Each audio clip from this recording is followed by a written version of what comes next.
আজকে যাচ্ছি আমরা অযোধ্যা ট্যুরে। অনেকটা জার্নি, প্রায় 4-5 ঘন্টার রাস্তা। গাড়িতে গান শুনতে শুনতে রাস্তা দৃশ্য দেখতে দেখতে যাচ্ছি। বেশ অনেকটা সময় ধরে গাড়িতে আমরা বসে বসে একটা জায়গায় গাড়ি পেট্রোল পাম্পে তেল ভরার জন্য দাঁড়িয়েছিল, সেখানে আমরা একটুখানি সময় কাটালাম। তারপর ওখান থেকে টয়লেট করে গাড়িতে উঠে গেলাম। একটা কুকুর ছিল, ওকে একটা বিস্কুট খাওয়ালাম আমরা। জায়গাটা পুরো জনমানব শূন্য একটা জায়গা, সেখানে শুধু পেট্রোল পাম্পের কর্মী ছাড়া আর কোনো লোকজন চোখেই পড়ল না। তো শুনশান জায়গা, প্রায় সকাল 8টা বাজে তখন, ভোর 8টা। তো আমরা খুব তাড়াতাড়ি বেরিয়েছিলাম। গাড়ি চলতে শুরু করলো যখন, তখন আমরা বেশ ঠান্ডা হাওয়া অনুভব করলাম। তো একটা ধাবার সামনে এসে দাঁড়ালো গাড়িটা। আমরা সকালের ব্রেকফাস্ট করব তার জন্য। এই ধাবাটা বেশ বড় সড়ো। আগের দিন রাত্রে কোনো পার্টি হয়েছিল, তারই কিছু নিদর্শন আছে ধাবাটাতে। তারপর দেখলাম যে ব্রেকফাস্ট প্রায় রেডি, সব রকম ব্রেকফাস্টই পাওয়া যাচ্ছে। আমি খেলাম আলুর পরোটা, আমি আর আমার ভাই, আর আমার মা আর ভাইয়ের বউ আর বাচ্চাটা খেলো ধোসা। তো ভালোই হয়েছে। খাওয়া দাওয়া সেরে একটু চারিপাশটা দেখেই আমরা গাড়িতে উঠে পড়লাম। এই সেই গাড়িটা যাতে করে জার্নি টু অযোধ্যা আমরা যাচ্ছি। এরপর সবাই মিলে আমরা গাড়িতে চড়ে বসলাম। গাড়ির ড্রাইভার গাড়ি চালাতে শুরু করলো। বেশ স্পিডেই গাড়িটা চললো। আমরা বললাম যত তাড়াতাড়ি সম্ভব আমরা যাতে পৌঁছতে পারি টাইমের মধ্যে, কেন আমাদের তো আবার ফেরত আসতে হবে। অনেকটা রাস্তা, তার মধ্যে আবার যদি রাত হয়ে যায়, রাস্তাগুলো শুনশান। ওই কারণেই আমরা খুব তাড়াতাড়ি করছিলাম। এরপর আমরা গাড়িতেই অনেকক্ষণ বসার কারণে আমার যে ভাইয়ের ছেলেটা, সে হঠাৎ করেই বমি করা স্টার্ট করে দিল। যা খেয়েছিল সবই প্রায় উপড়ে ফেলে দিল। তো আমরা একটা জায়গায় সেটাকে আবার দাঁড় করিয়ে গাড়িটাকে পরিষ্কার করে তারপর আবার আমরা গাড়ি চড়তে শুরু করলাম। আমি গাড়ির মধ্যে গান শুনতে শুনতে, নানা রকম হিন্দি গান শুনতে শুনতে, মজা নিতে নিতে চললাম। পুরো হাইওয়ে আর দুধারে পুরো গ্রাম। এটা পুরো গ্রাম্য পরিবেশ। চারিদিকে গ্রামের ছবি, গাছগাছালি, মাঠ প্রান্তর, ধূসর জমি, নানা রকমের ক্ষেত খামারি, গ্রামের বাড়িঘর তো যেমন হয়ে থাকে, দূরে দূরে বাড়ি, সেই সব দেখতে লাগলাম। কিছু কিছু মন্দির চোখে পড়লো রাস্তায় যাওয়ার সময়ে। সেইগুলোতে অবশ্য গেলে সময় নষ্ট হবে, তাই জন্য আমরা নামলাম না। এটা হচ্ছে রাম সেতু, ওখানে যেতে গেলেই রাম সেতুটা পড়বে। ড্রাইভার ভাইয়া আমাদের এই জায়গা সম্বন্ধে অনেক কিছুই বলেছে, তবে সব কিছু আমার পরিষ্কার মনে নেই। তবে সেগুলো ভালো করে মন দিয়ে আমরা গাড়ির মধ্যে বসে বসে শুনছিলাম। এখানে বাস রুট আছে, কিন্তু অনেকক্ষণ পর পর বাস চোখে দেখা যায়। বাসগুলো যাত্রী পরিবহনের জন্য খুবই ভালো, কিন্তু সহজে পাওয়া যায় না। তো ওই জন্য আর কি জায়গাটা সব রকমভাবেই যাতায়াতের উপযুক্ত নয়। আমরা বারাণসী থেকে অযোধ্যা যাওয়ার জন্য একটা গাড়ি ভাড়া করে নিয়েছিলাম, না হলে এতটা ডিস্টেন্সে আমরা আসতে পারতাম না। কেন এই জায়গাটা ওই রুটের মধ্যে পড়ে না, ওটা একটা আলাদা রুট দিয়ে যেতে হয়, সেটা আমার ঠিক জানা নেই। তো আমরা যে হোটেলে উঠেছিলাম সেই হোটেলের মালিক বলল, ঠিক আছে আমি একটা গাড়ি জোগাড় করে দেবো, আপনারা যাতে ঘুরতে পারেন, তো কোনো অসুবিধে হবে না। অযোধ্যায় রাম মন্দির ছাড়া স্পেশালি আর কোনো সেরকম মন্দির নেই। তবুও আমরা কিছু কিছু মন্দির, যেমন দশরথের মহল, সীতা কি রসোই, এছাড়াও আরও দু একটা মন্দির আমরা দেখেছি, বিশেষ করে স্পেশালি হনুমান গড়ি। তো এইগুলো আছে কিছু মন্দির, ভালো ভালো মন্দির আছে। আর আছে হচ্ছে সরযূ নদীর তট, যেটা দেখার মতো। টেরিটি বাজার স্টপেজে আমরা কার পার্কিং করে ওখান থেকে একটা টোটো গাড়ি ভাড়া করে নিয়ে আমরা চলে গেলাম প্রথমে সরযূ নদীর প্রেক্ষাপট দেখতে। সরযূ নদীটাকে খুব সুন্দর করে বাঁধিয়েছে অযোধ্যার সরকার, ইউপি সরকার। তো নদীটা দেখার মতো। সরযূ নদীতে পুণ্যার্থীরা যাতে ভালোভাবে স্নান করে রাম মন্দিরে পুজো দিতে যেতে পারে, তার জন্য কৃত্রিম একটা ঘাটের ব্যবস্থা করেছে। সেই কৃত্রিম ঘাটগুলো কোনো কোনো তিথিতে ওগুলো ব্যবহার করা হয়।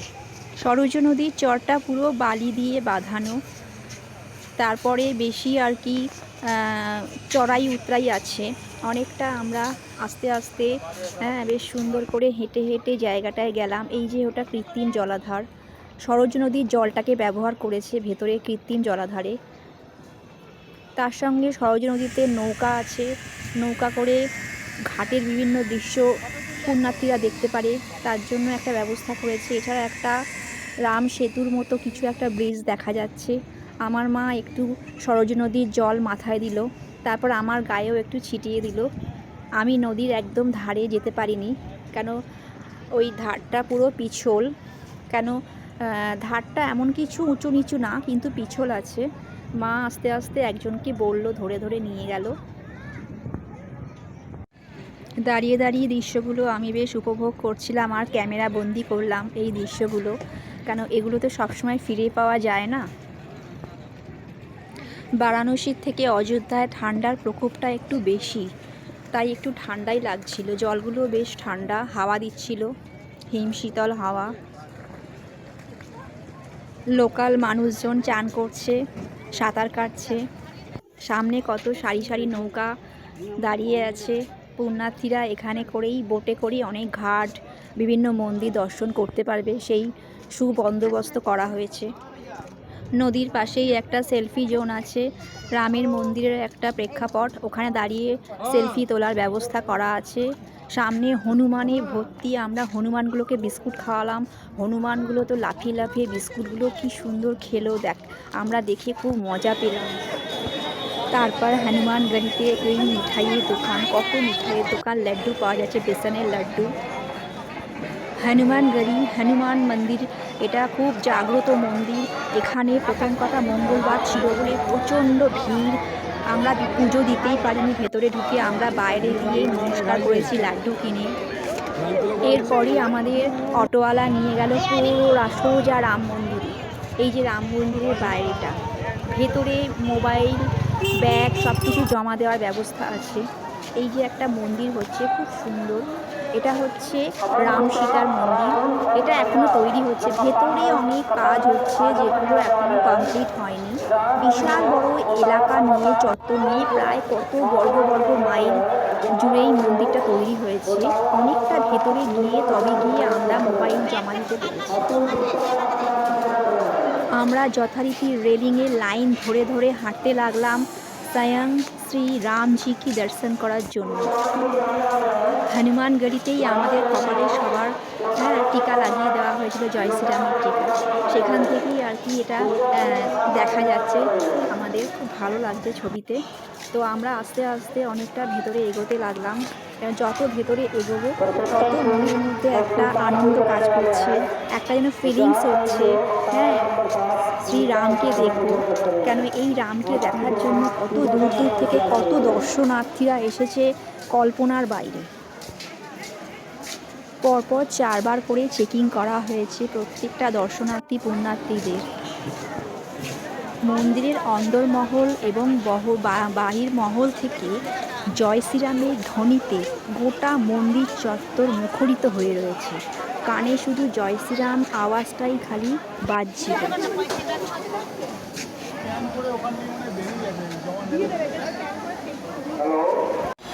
এর ভেতরে একটা কাঠের রথের মতো রাখা রয়েছে।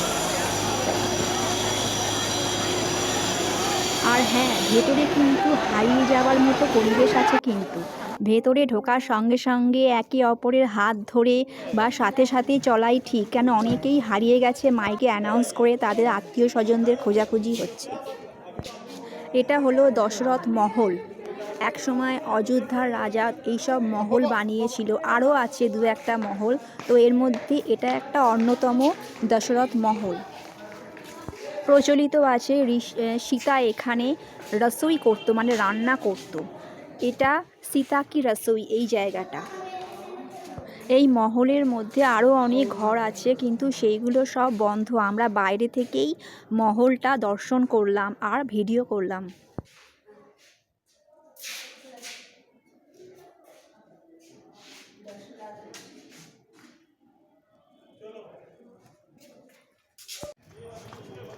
এটা হলো রত্ন সিংহাসনের রাজগদ্দি রাজমহল। এটাও দশরথ মহলেরই একটা পার্ট।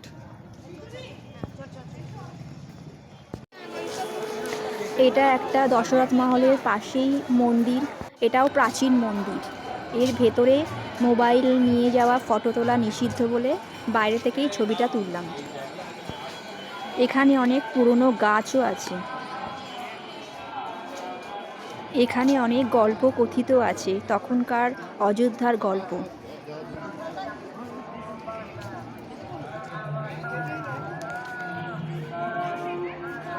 এই জায়গাগুলোতে ঘুরে বেড়ালে একটা আলাদা ফিলিংস, আলাদা শিহরণ তো জাগবেই মনে।